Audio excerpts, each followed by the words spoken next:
तो बच्चों, जब हम क्लास में हिडन गुडविल कर रहे थे तो आपने आंसर्स में देखा था कि हम करंट अकाउंट को भी डेबिट कर सकते हैं। कुछ ऐसे क्वेश्चन आए थे जिसमें ये लिखा था कि सी इज या new partner is not able to bring goodwill in cash.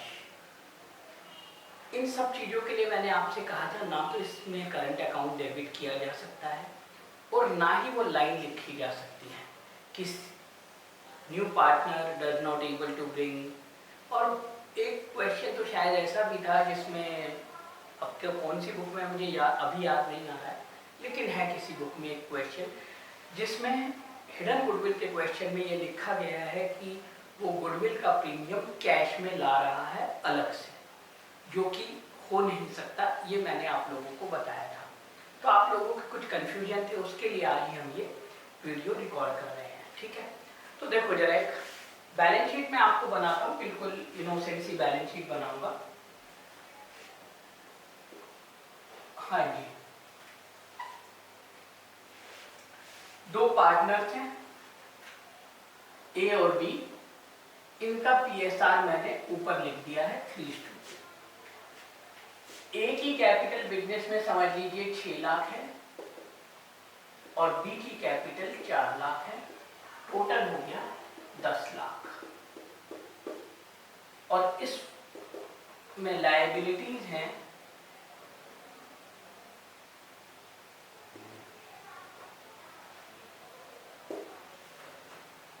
हाँ जी 5 लाख।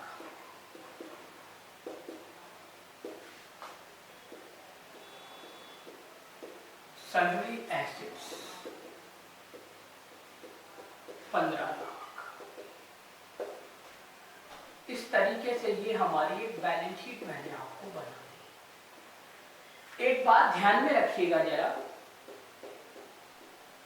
ये जो बैलेंस शीट है हमने ये डिसाइड कर लिया है कि हमको सी को एक नया पार्टनर लेना है। उसके बाद हमने अपनी एसेट्स में रिवैल्यूएशन कर लिया, कोई भी एक्यूमुलेटेड प्रॉफिट एक्यूमुलेटेड लॉस है वो सब एडजस्ट कर दिया, तो उससे ये कैपिटल 10 लाख रुपए की आ गई। ये एडजस्टेड कैपिटल है सी के जस्ट आने से पहले की, रिवैल्यूएशन कर लिया। तो ये आपकी नेट वर्थ है बुक के हिसाब से इस समय। अब यदि एक्यूमुलेटेड प्रॉफिट अलग से गिवन हो, कोई एक्यूमुलेटेड लॉस अलग से गिवन, तो कैपिटल में एडजस्ट करना, ये बात आप लोगों को पता होनी चाहिए। 12th क्लास में स्टार्टिंग में मैंने आपको बता दिया था कि अब हमको अकाउंटिंग इक्वेशन को ब्रॉड टर्म्स में देखना है। जो कैपिटल 11th क्लास में, उसको कैपिटल की जगह नेट वर्थ पढ़िए।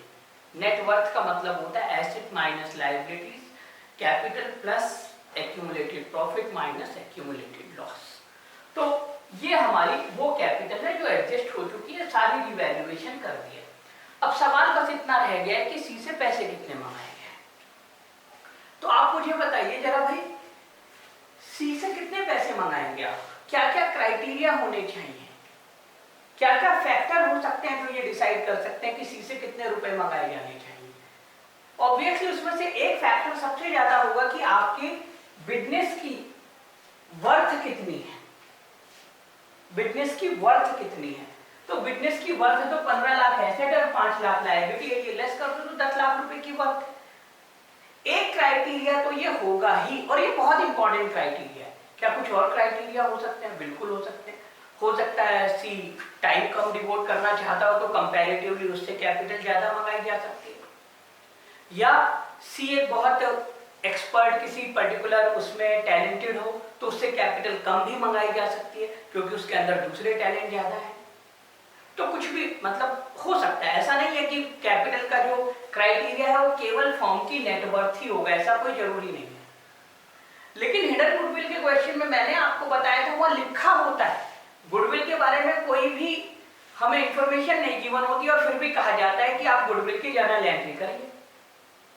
उस केस में मेरे पास कोई ऑप्शन नहीं होता ये एज्यूम करने का, बस इसी एजम्पशन के बेसिस के ऊपर मैं गुडविल कैलकुलेट कर पाता हूं कि वो जो कैपिटल लेकर आ रहा है उसमें गुडविल इंक्लूड है। और वो प्रोपोर्शनेट कैपिटल लेकर आ रहा है, वो प्रोपोर्शनेट कैपिटल लेकर आ रहा है। अब मुझे बताइए प्रोपोर्शनेट कैपिटल आप किस चीज की मंगाएंगे? बिजनेस की।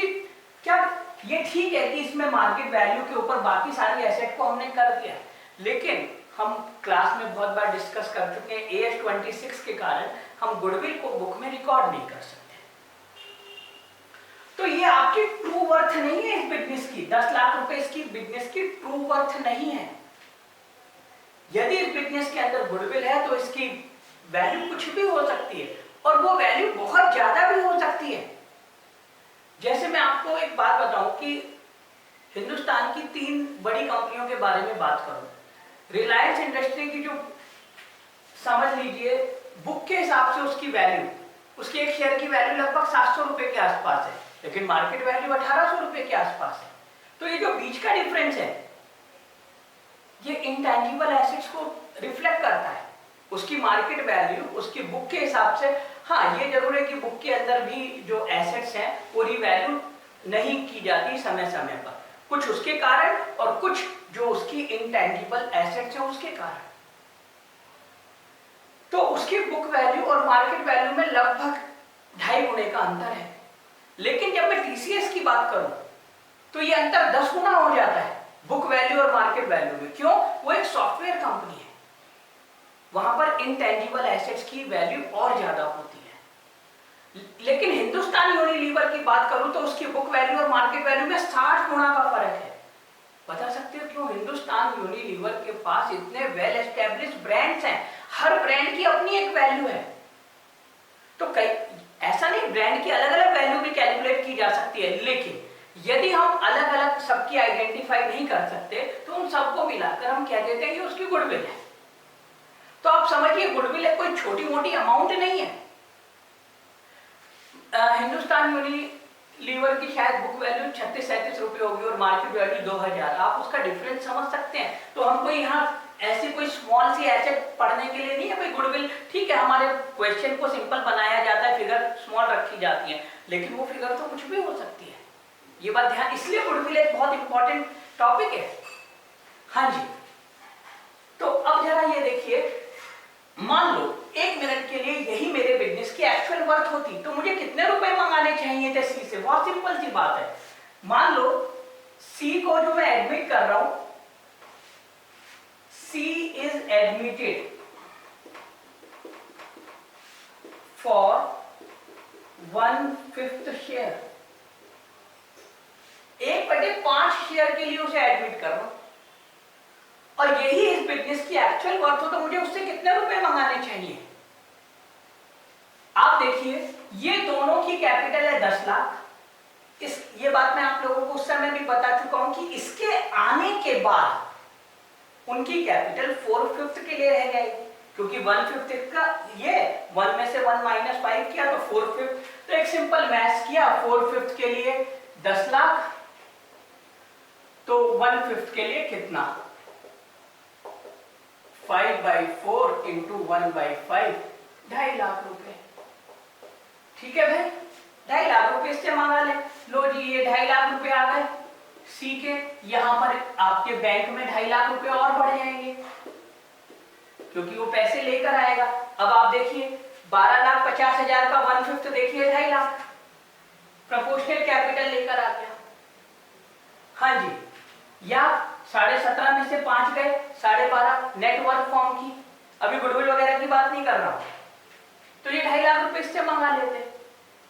लेकिन मान लीजिए फॉर्म की गुडविल है, फॉर्म की गुडविल है। अभी मैं एक बार आपको उस क्वेश्चन के अंदर तो गुडविल गिवन नहीं होती, मान लो मैं यहां आपको कह दूं इस फॉर्म की गुडविल है भाई, कितने गुडविल है इस फॉर्म की? इस फॉर्म की 20 लाख रुपए गुडविल है। हमने वैल्यूएशन किया, अपनी गुडविल का वैल्यूएशन मेथड आपने देखे, सब्जेक्टिव होते हैं मेथड, कुछ किया नहीं जा सकता। तो 20 लाख रुपए इस फॉर्म की गुडविल है। अब मान लो मुझे पता है कि आप लोगों को बताया हुआ है AS 26 के कारण हम सेल्फ जनरेटेड गुडविल को रिकॉर्ड नहीं कर सकते। चलो एक बार के लिए मान लो हमने इस गुडविल को रिकॉर्ड कर दिया 20 लाख रुपए। हाँ जी, तो मुझे बताओ ये गुडविल तो एक अनरिकॉर्डेड एसेट थी, आपके लिए प्रॉफिट है। किस में डिवाइड होगा, ए और बी में, ऑब्वियसली। तो कितना कितना, उनका रेशियो है 3:2, 60%, 12 लाख प्लस 8 लाख। तो टोटल हमारी जो कैपिटल हो गई 12, 6, 18 और 12, 30 लाख की कैपिटल हो गई भाई। मतलब net worth of the firm including goodwill, including goodwill, ध्यान से सुन लीजिए, 15, 20, 35, 35 में से 5 गए, या तो ऐसे निकाल लिया या डायरेक्ट यहां से निकाल लिया। इस फर्म की actual net worth including goodwill 30 lakh रुपए है। तो हमको सी से जो पैसे मंगाने हैं वो 30 लाख रुपए के हिसाब से मंगाने हैं। अब सोचो जरा, 30 लाख रुपए के हिसाब से हमने उससे पैसे मंगाए, फिर से वही काम करते हैं। हाँ जी, 4/5 के लिए 30 लाख, तो 1/5 के लिए 30 लाख, 5/4, 1/5, 7.5 लाख रुपए। अब यहां पर 7.5 लाख रुपए आ गए और यहां पर 7.5 लाख रुपए कैश और आ गए भाई। हाँ जी, अब आप देख सकते हैं फिर से चेंज हो गई वैल्यू, 35 और 7, 42.5, 42.5 में से 5 गए, 37.5, तो 37.5 लाख का 1/5, 7.5 लाख रुपए। अब मुझे बताइए इस 7.5 लाख रुपए में गुडविल इंक्लूड है कि नहीं, क्योंकि गुडविल यहां लिखी है तभी तो 7.5 लाख रुपए बने। इसकी इस कैपिटल में 7.5 लाख रुपए में गुडविल का अमाउंट है या नहीं? क्या मैं आगे किसी क्वेश्चन में अब ऐसा लिख सकता हूं कि वो गुडविल का अमाउंट कैश नहीं ले पाया? तो फिर ये कॉन्सेप्ट ही गलत है भाई, क्योंकि यहां मैंने आपको गुडविल दे दी, लेकिन हमारे क्वेश्चन में गुडविल गिवन नहीं होती। तो जरा आ जाइए अब उसी बात पर वापस से हम करते हैं, ये मिटा दिया अपनी गुडविल, ठीक है, और इसको वापस से एक बार, और ये वापस से 10 लाख, ठीक है भाई। हाँ जी, 10 लाख। अब उल्टा है भाई, वो आपको बता रहा है जो हमारे क्वेश्चन होते हैं। C is admitted for 1/5 share and bring ₹7,50,000 as his capital. Generalized for goodwill, या गुडविल को रिकॉर्ड करिए। तो सबसे पहली बात उन्होंने कहा कि गुडविल को रिकॉर्ड करिए, तभी मैं ये एज्यूम कर रहा हूं, अदरवाइज वो हमारी फॉर्म में 10 लाख रुपए की जो उसके हिसाब से तो हमने हिसाब लगाया था 2.5 लाख ही लाने चाहिए, ये ला रहा है 7.5 लाख रुपए। तो क्या ये गुडविल के कारण ला रहा है? नहीं, कुछ भी हो सकता है, वो हो सकता है समय ना देना चाहे, अपना घर बैठ के काम करना चाहे, बस पैसे लगाना चाहे, कोई और वजह भी हो सकती है। लेकिन क्योंकि क्वेश्चन में हमसे कहा गया है कि भाई गुडविल की एंट्री करिए, तो इसका मतलब हमें मानना पड़ेगा। हम यहाँ एज्यूम करते हैं कि वो प्रोपोर्शनेट कैपिटल लाया बिजनेस की ट्रू वर्थ की, नॉट जो उसकी बुक के हिसाब से वर्थ आ रही है रिवैल्यूएशन करने के बाद, बल्कि गुडविल को इंक्लूड करके जो उस बिजनेस की वर्थ है उसके हिसाब से वो पैसे लेकर आया 7.5 लाख, राइट। तो 7.5 लाख रुपए वो लेकर आया, तो फिर हम निकाल लेते हैं बिजनेस की वर्थ। तो net worth of business, net worth of business including goodwill, obviously including goodwill, तो 7.5 लाख रुपए, ये 1/5 के लिए आया है, तो 5 से मल्टीप्लाई कर दिया भाई, 37.5 लाख रुपए। हाँ जी, 37.5 लाख रुपए, ये इंक्लूडिंग गुडविल हो गई। अब ये 7.5 लाख रुपए लेकर आ गया यहां पर 7.5, पर हम देख रहे हैं हमारी तो ये 17.5 नेटवर्थ हो रही है, चाहे नेटवर्थ यहां से इसमें से ये माइनस करके निकाल रही है, 17.5 ही हो रही है भाई। तो इसका मतलब बाकी का, इसका मतलब बाकी की वो हिडन एसेट है जिसको हमने अभी तक रिकॉर्ड नहीं किया है, 20 लाख रुपए।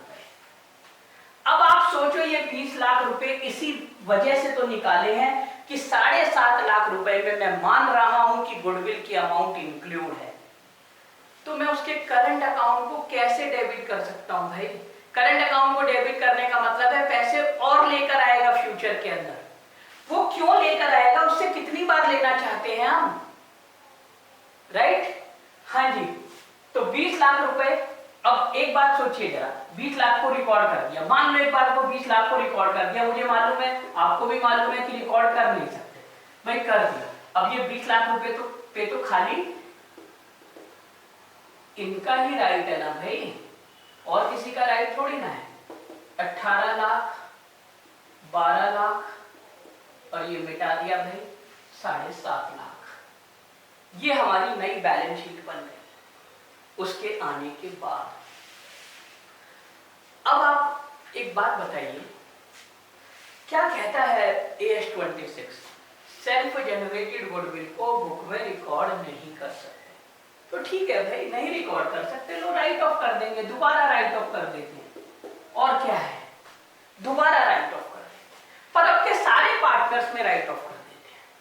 क्यों भाई ऐसे, इस बेचारे के इसमें भी क्यों? अरे भाई जब फ्यूचर में ये गुडविल मिलेगी तो तीनों को प्रॉफिट शेयरिंग रेशियो में पैसे मिल जाएंगे उनके, इसमें कोई राइट ऑफ करने से वो एसेट कहीं चली नहीं गई है हमारी, बस बुक में नहीं दिखा रहे। कभी फ्यूचर में जब सेल करना होगा बिजनेस वगैरह तब दोबारा से कैलकुलेट होगी। 20 लाख रुपए तक की तो आज तक है, उसके बाद बढ़ घट सकती है, वो तो बाद का मैटर है, उनको पैसे उनके हिसाब से मिल जाएंगे। तो एक बार हम इसको रिकॉर्ड किया था, फिर से राइट ऑफ कर देते हैं तीनों पार्टनर्स में। चलो राइट ऑफ कर देते हैं, गुडविल को 20 लाख को राइट ऑफ किया उनके न्यू रेशियो में, राइट? अब न्यू रेशियो मैंने नहीं कैलकुलेट कर रहा हूं, सीधा सीधा पहले 1/5 लेस कर देता हूं, ठीक है भाई? 20 लाख में से 1/5, 4 लाख वापस कर दिए इसको, और इसके बाकी 16 को डिवाइड कर दिया 3:2 में। आप लोगों को बताया हुआ है, नया रेशियो नहीं निकालना हो तो ये भी एक तरीका होता है, 6,40,000। हाँ जी। तो अब सी की कैपिटल में, सी 7,50,000 में से भाई 4 लाख माइनस कर दो, ठीक है जी? 4 लाख रुपए माइनस कर दो। इनकी कैपिटल में जो ऐड किया था अब माइनस भी कर दो, 9,60,000।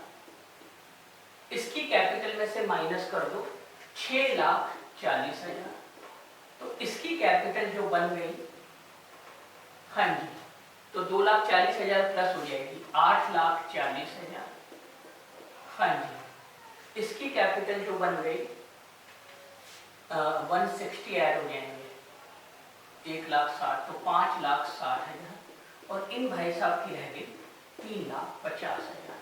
ये फाइनल पोजीशन बन गई हमारी, ठीक है भाई? राइट? ये फाइनल पोजीशन बन गई हमारी। तो एक जो हमने यहां पर 2 ट्रांजेक्शन किए, जरा ध्यान से देखिएगा, ए और बी, इसमें पहले प्लस किए थे 12 लाख और फिर माइनस किए 9,60,000, तो नेट इफेक्ट आया 2,40,000 प्लस, राइट?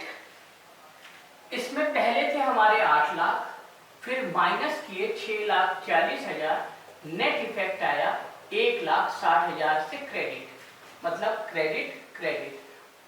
सी का बता सकते हो, उसको तो बेचारे को सिर्फ माइनस किया है, तो डेबिट 4 लाख, तो 4 लाख डेबिट।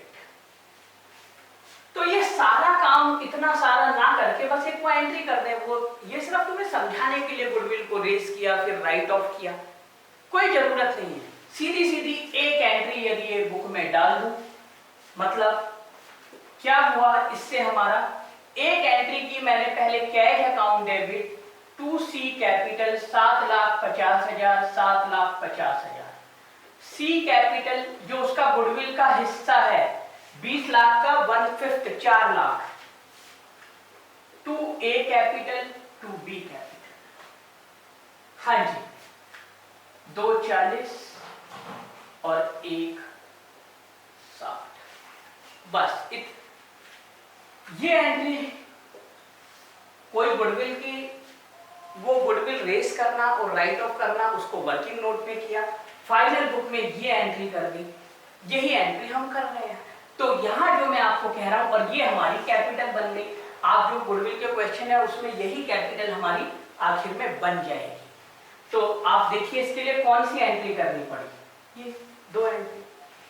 क्या इसमें करंट अकाउंट को डेबिट कर सकता हूं सी के? बिल्कुल नहीं कर सकता, क्योंकि करंट अकाउंट को डेबिट करने का मतलब है 4 लाख रुपए उससे और भी लेने हैं। अरे भाई 7.5 लाख रुपए वो इंक्लूडिंग गुडविल है, आप ही कह रहे हैं, क्योंकि आपने कहा है गुडविल की जर्नल एंट्री करिए। उस एंट्री को इसी अजम्पशन के साथ गुडविल कैलकुलेट कर रहा हूं, दिस अमाउंट इंक्लूड गुडविल। वो दोनों कॉन्ट्रडिक्शन है एक दूसरे के।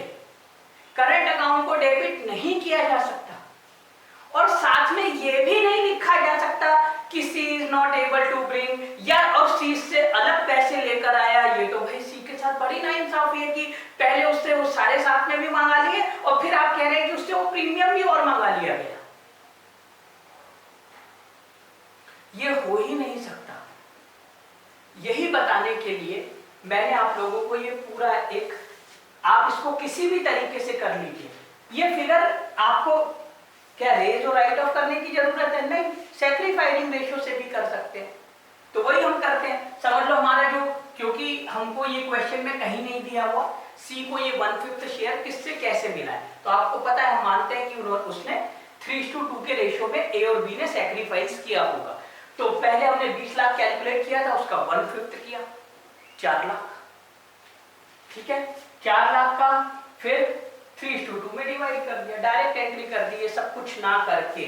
ये तो तुम्हें समझाने के लिए है सिर्फ, बाकी एंट्री सैक्रिफाइसिंग रेशियो में होती है। एक बात आपको और भी मैं यहां बता दूं, इन क्वेश्चंस में जब आप ये सी से आप ऐसा एक्सपेक्ट करते हैं वो प्रोपोर्शनेट कैपिटल लेकर आ रहा है, तो हमारे क्वेश्चंस में ए और बी की कैपिटल पहले से प्रोपोर्शनेट होनी चाहिए, तब उस अजम्पशन का कोई लॉजिकल ग्राउंड बनता है। ज्यादातर क्वेश्चन में आपने देखा होगा इस चीज का ध्यान ही नहीं रखा जाता है कि वो एक्चुअली उनका अभी का जो कैपिटल है उस उनके प्रॉफिट शेयरिंग रेशियो में है या नहीं, होना चाहिए।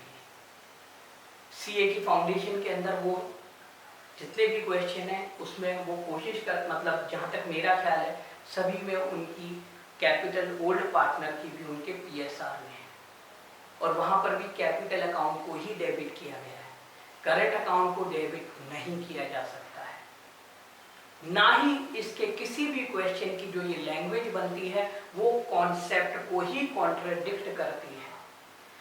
ऐसा एक क्वेश्चन, ऐसी लैंग्वेज वाला एक question C is unable to, शायद जहां तक मुझे याद है एक बार सीबीएसई में भी आया हुआ है, अब कैसे आया आई डोंट नो, लेकिन क्योंकि मुझे आप लोगों को पढ़ाना था, मतलब मैंने आपको हमेशा कहा है कि भाई मैं अपनी तरफ से सही पढ़ाने की कोशिश करूंगा जितनी मेरी नॉलेज है। बिल्कुल ऐसा हो सकता है कि मेरी नॉलेज तो एक ऐसी चीज़ है जो हमेशा इम्प्रूव होती रहती है। आज तक की मेरी नॉलेज के हिसाब से जो लगता है वो मैंने आप लोगों को बताया।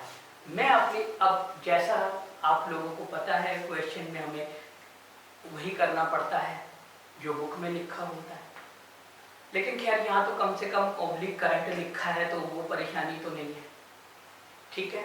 अब आप लोगों को कैसा पढ़ाया जाता है उसका मैं कुछ नहीं कर सकता, लेकिन जो सही है वो ये है, ठीक है जी, ऑलराइट।